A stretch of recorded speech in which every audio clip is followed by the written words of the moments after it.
Kasipag ng ating kapugi, oh. Yan guys, yan ang trabaho guys ng pipe fitter, oh.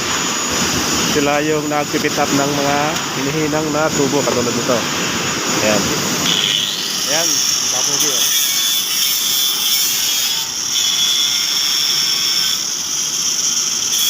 So ito yung pinipit up ng linya. Ayan. Punta doon.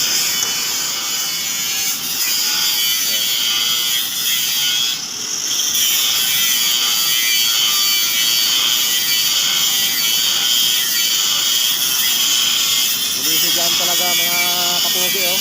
Pre, kailangan nyo dyan yan para maputol ng maayos.